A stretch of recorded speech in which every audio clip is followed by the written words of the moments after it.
একটা শ্রেণীর হাতে অনেক টাকা আছে যেই টাকার কোনো হিসাব নিকাশ নাই। বাজেটে আসলে জনগণের আকাঙ্ক্ষার একটা প্রতিফলন থাকে। দেশের অর্থনীতির যে ধরনের সূচকের এই মুহূর্তে অবস্থা রয়েছে সেই জায়গাটিতে দাঁড়িয়ে 2025-26 অর্থ বছরের যে বাজেট আজকে অন্তর্বর্তী সরকার প্রস্তাব করেছে সেই বাজেটে 3টি শূন্যের উপর ভিত্তি করে সমাজ গঠনের কাজ করবার কথা বলেছেন অর্থ উপদেষ্টা। এই 3 শূন্য আসলে 54তম বাজেটকে ঠিক কোথায় নিয়ে যাবে? কেমন বাজেট পেলাম আমরা? বাজেটে আসলে জনগণের আকাঙ্ক্ষার একটা প্রতিফলন থাকে, তবে তার চেয়ে বেশি থাকে যারা বাজেটটা প্রণয়ন করে থাকেন, কারণ তারা মাথায় একটা হয়তো চিন্তাভাবনা দর্শন রেখেই করে থাকেন, করার কথা অন্তত পক্ষে। কারণ যদিও বাজেট 1 বছরের জন্য প্রণীত হয়, কিন্তু তারপরেও একটা সামনে একটা দর্শন যে কীরকম, আমি কি একটা বৈষম্যমূলক সমাজ প্রতিষ্ঠা করব, অন্তর্ভুক্তিমূলক সমাজ প্রতিষ্ঠা করব, তাহলে সেটা করতে গেলে কী ধরনের ব্যয় এবং করতে হবে প্রথমে, তারপরে ব্যয় করতে হলে আয়গুলো কোথা থেকে আসবে। এখন যেই ধরনের আকাঙ্ক্ষার কথা বলা হলো এগুলো খুবই উচ্চাকাঙ্ক্ষী, সব 3 শূন্যই বলি কিংবা বৈষম্যবিহীন সমাজ প্রতিষ্ঠা। তো সেই ক্ষেত্রে বাজেট কিছুটা মানে ইঙ্গিত দিতে পারে, কিন্তু আমি মনে করি যে যে বাজেটটা আমাদের দেশে প্রণীত হয়ে থাকে এখনো পর্যন্ত, সেখানে 1 বছরে সেগুলো আসলে অর্জন করা সম্ভব না, কতগুলি বাস্তব কারণে। কারণ আপনি যদি দেখেন এই বছরের বাজেটে এবং প্রতি বছরই বাজেটের সামনে পুরো অর্থ বছরটা থাকে, তখন যে অর্থ বছরের যে সমস্যাগুলি থাকে সেইগুলো কিন্তু পূরণ করার, সেগুলির থেকে উত্তরণ করার জন্য প্রচেষ্টা থাকে।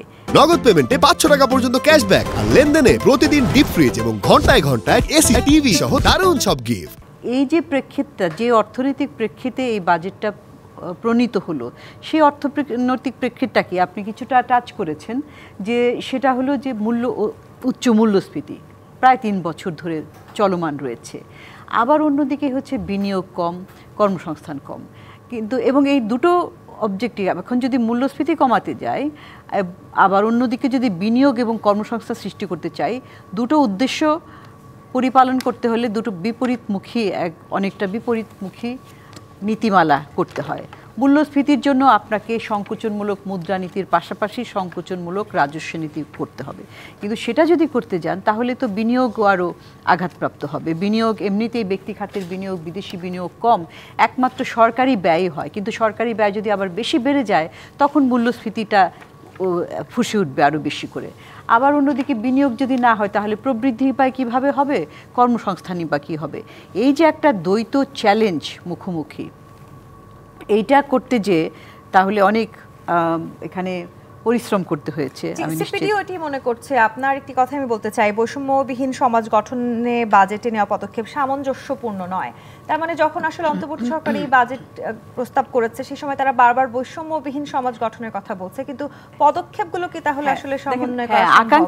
অবশ্যই আকাঙ্ক্ষা থাকতে পারে, কিন্তু আমি যদি পদক্ষেপে আমি স্পেসিফিক পদক্ষেপে যাই, 2-1টা যে বৈষম্য আরও বাড়াতে পারে সেই রকম পদক্ষেপের কথা বলি। যে দেখেন, প্রথমেই তো একদম বহুল আলোচিত যে কালো টাকা সাদা করা, এটার মানেটা কি? এখানে হচ্ছে যে যারা অপ্রদর্শিত অর্থ, যারা হয় আয়ের একটা নির্ধারিত আয়ের বাইরে, যে আয়ের উৎসের বাইরে যে একটা অপরিষ্কার মানে অস্বচ্ছ প্রক্রিয়ার মাধ্যমে আয় করেছেন, তারপরে আবার সেটাকে তারা ট্যাক্স দেয়নি।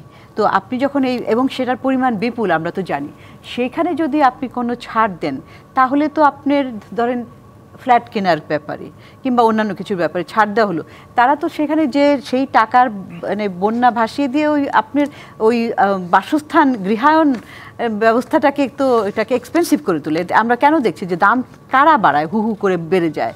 কারণ একটা শ্রেণীর হাতে অনেক টাকা আছে যেই টাকার কোনো হিসাব নিকাশ নাই।